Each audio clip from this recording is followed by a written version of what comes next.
my channel. My name is Holly. This is She Reads. Today is going to be the July wrap-up, and I am excited because I am finally out of my reading slump and I actually read a few really good books this month.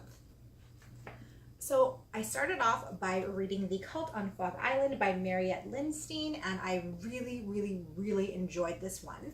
I gave this a 5 out of 5, and I'm not sure if you will have seen it yet or if I'll be posting it after this, but I did do an in-depth book review on this book. This brought me out of my reading slump. If you remember from last month, I was definitely in a bit of a reading slump, and I was having a really hard time picking up a book to physically read. I did manage to get through a couple of audiobooks last month, but I definitely wasn't physically reading very much. So I picked up this one, and it was really quick paced. I flew through it. It was written in a way that you could just like really read it really easily. And it was so good. It was spooky. It was a thriller. It got your adrenaline going at times. And I really enjoyed it. It follows Sophia. She, for lack of a better word, joins a cult on an island. And she kind of goes there, of course, under false pretenses. There are like rumors circulating about this place that it is a cult. But she goes there as just like a visitor basically at first, and kind of like sees this place and like what they're all about, what these people are all about. And she decides that she really likes their principles, she believes in what they're doing, and she decides to join the staff. So once she is on staff, things start to change, of course, and the leader starts to become very violent, very unpredictable, very scary, and she starts to figure out some things about him that are really terrifying. And she decides, after quite a while and quite a bit of brainwashing, you see her like change a lot as a character, and you start to wonder like what is going on with her head, like that she would be buying into all this crap. But after a while she decides that she has to try and make an escape. So it is not based on a true story. It is fully fictional, but I really enjoyed this one, and definitely 5 stars. Definitely give it a shot if you're looking for a good thriller in the summertime. The next book that I read was For One More Day by Mitch Albom. This was a reread for me.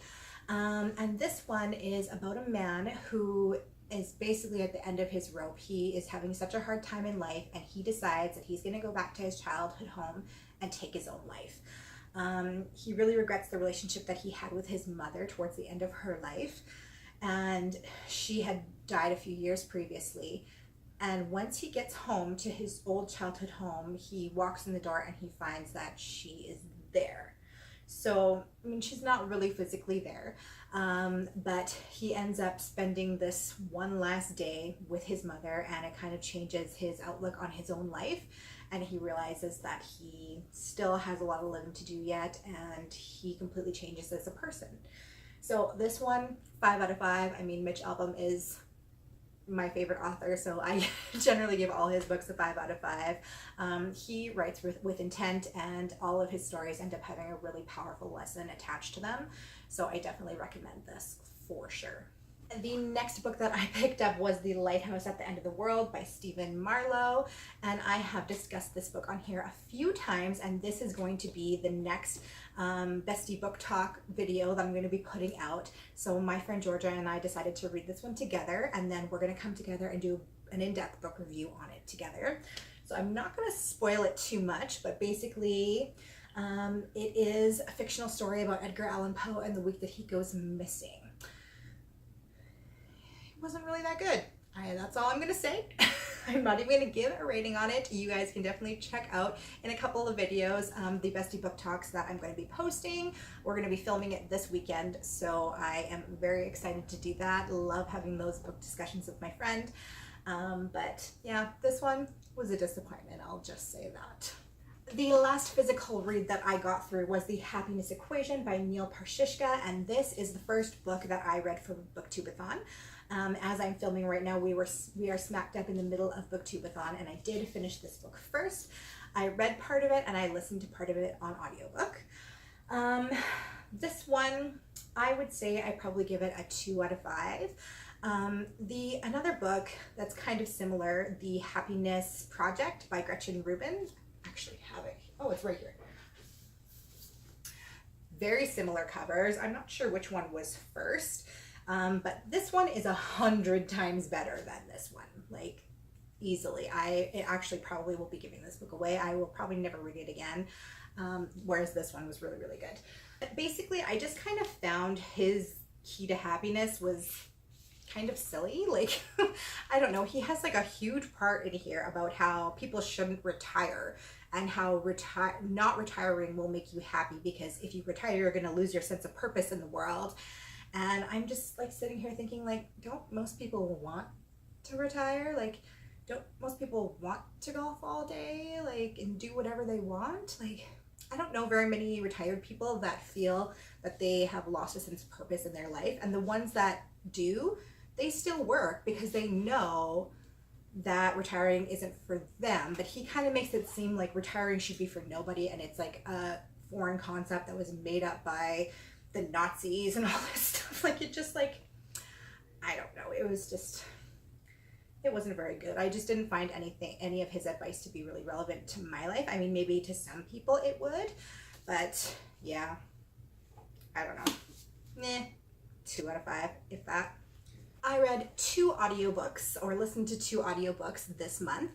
The first one that I listened to was Welcome to Night Vale by Joseph Fink and Jeffrey Craner. And once again, I hope you can see that. I never know if I'm like holding it properly.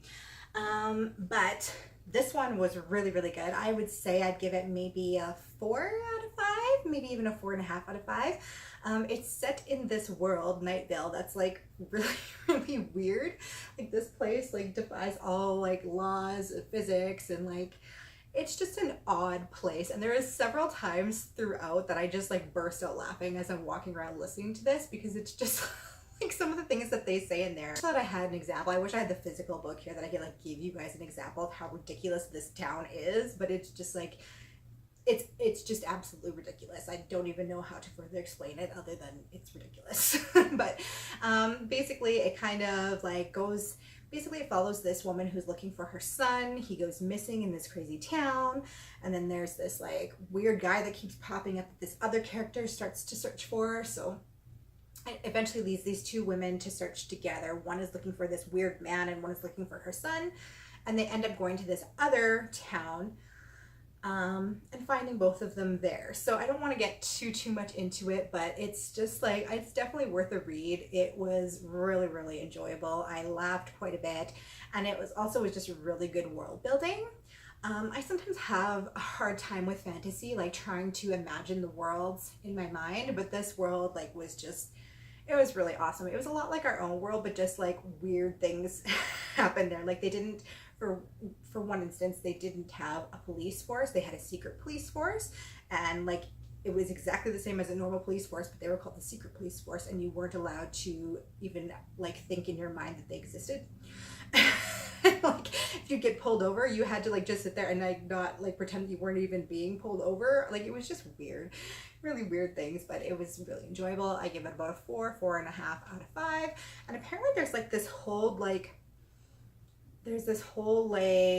movement around this book that I didn't know about. Apparently there's like a podcast that goes on, and I think there's more books about Night Vale. So I'm gonna have to check into that a little bit more, because I really enjoyed this book, and I think I would enjoy getting into a little bit more of that kind of whole world, like fandom of it. And the next book that I listened to on audiobook was A Mother's Reckoning, Living in the Aftermath of Tragedy by Sue Klebold. And this is the mother of one of the Columbine shooters. So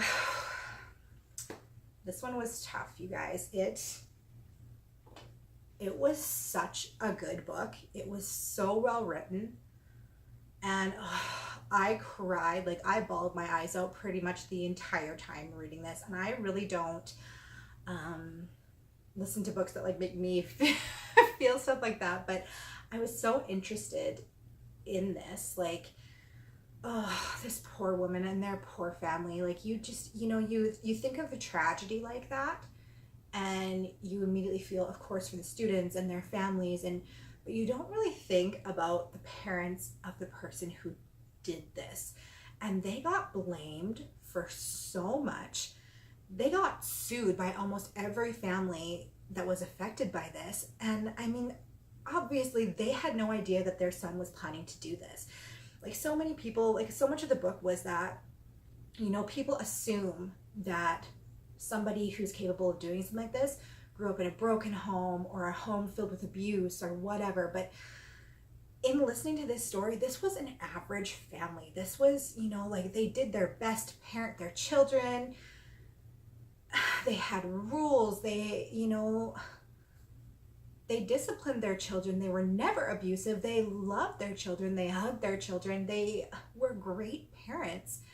And something like this still happened. They were even, you know, they were attentive, and it just broke my heart. And this woman, you know, most of this book, she's trying to say that she doesn't blame herself for what happened anymore, but you can tell she still even kind of does. Like, she's gone through so much therapy and stuff like that, but you can tell in some of the things that she says that she still kind of does blame herself. And just the heartache, I can't even imagine the heartache of knowing that your child could do something like this. And then plus they also killed themselves, so you know, you're grieving your own loss of your own child, but then you almost feel guilty that you shouldn't be grieving your child because of what he did to all these people. Like, it's just, it was just heart-wrenching, and it was an absolutely beautifully written book, and I 100% recommend it to anyone. Definitely a 5 out of 5, even like a 6 or 7 out of 5. It was so good. I'm so glad that I listened to it. Well, you guys, that is it for my July wrap up. I ended up reading 6 books. 4 of them were physical reads and 2 of them were audiobook. So I'm really happy with that, especially since last month I was in a reading slump. So I'm very happy to be out of it now, and I am looking forward to my reads for August. Let me know in the comments down below what you guys are reading, and please hit that subscribe button on your way out. I'm very close to 100 subscribers, and I really would be excited to get there. I hope you guys are having an awesome day, and I will see you in my next video. Bye!